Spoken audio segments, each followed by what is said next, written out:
D'ailleurs, toyebi nzanga Mobutu yiko tumona Mobutu akoma na ye muto ya UDI aboka na ye kazaka ya ba Mobutiste ona. Yuza Mobutiste par rapport à quoi? Babi tout congolais ou tout zaïrois en naissant azalaka membre ya MPR azalaka Mobutiste mais Tshisekedi tanga yaka abuka elokona akata mutolo ya batu ekoma compliqué. Yuza Mobutiste ya wapi bali kolanda. Naza Mobutiste ya makila. Naza Mobutiste par nomination. Mouton tant que président et un père comment ça Kimbolo.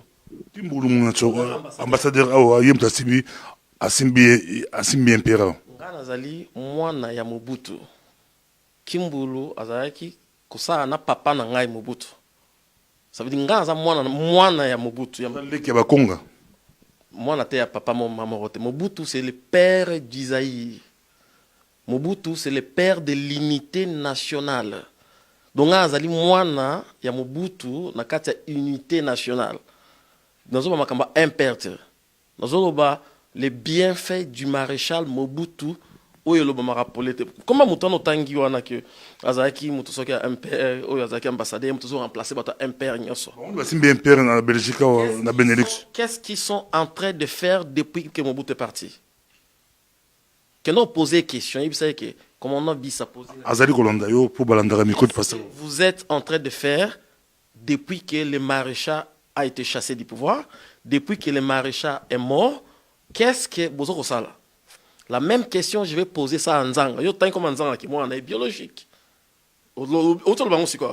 C'est pour te dire que Mobutu n'avait pas seulement des enfants biologiques. Zahir Mobimba, Mobutu a des enfants partout et nous sommes nombreux. Vous allez être surpris. On est hyper nombreux. Nous sommes les enfants du maréchal et notre moment est venu pour nous lever. Bana maréchal basé belé tozo sur maloba eza matata bana maréchal basé belé mais ba retourne payo mandani yo zalango telemika yo biki bana maréchal ba muso ba telema yo biki baza bana ya Lumumba muso ba bana Tshisekedi muna mutako telema kaka azuka casquette mais ba retourne yo une légitimité légitimité sur base de quoi yo biaga légitimité. Maréchal tanga bokola biso na Zaïre. Alaksa biso miso makasi. Alaksa biso miso ga. Nazana besoin ya moto ayebisa ngai te ke naza mwana maréchal. Nazana besoin moto ayebisa ngai ke naza mwana Mobutu ou bien naza Mobutiste. Non. Na yebi ke naza mwana Mobutiste. So papa na nga kufi, nazana besoin te papa na nga yebisa ngai ke mwana nga telema ponga na kufi remplace moi. So ezaki le cas.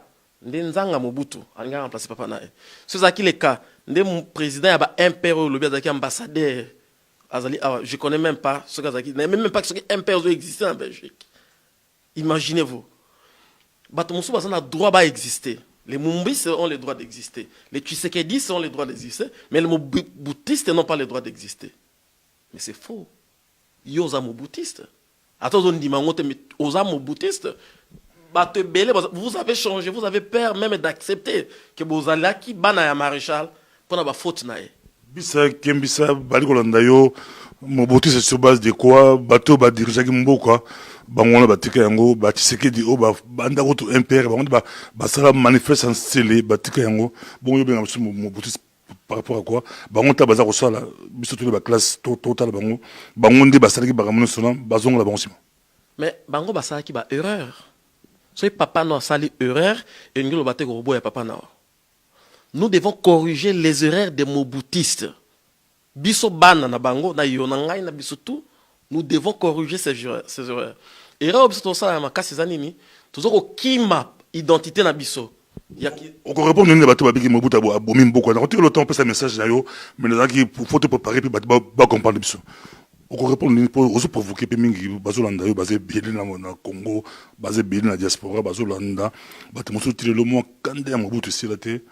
Bazungu na Mobutu ka po ba Rwanda ba kota na mboko ndé ba ndi mama Mobutu asangisa bato mais quand la bango za quand même Mobutu akumbi mboko na situation ya lelo c'est la majorité ya bato pas la majorité mais c'est là opinion mosusu ba ki sur to comme de l'eau faute ya Mobutu yo bimba na moko bio Mobutiste mais expliquons bien ba comprendre puis au peut ce message nazamo au moins ils confondre des profiteurs na régime Mobutu na ba Mobutiste.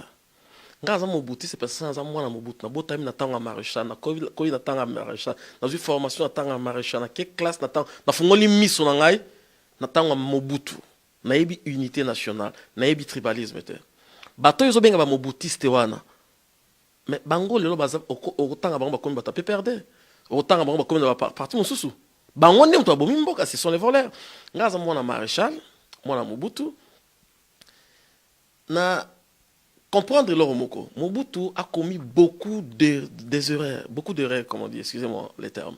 Assez belé. Corruption. Biloro tout IDPS, tu sais qu'il il avait raison.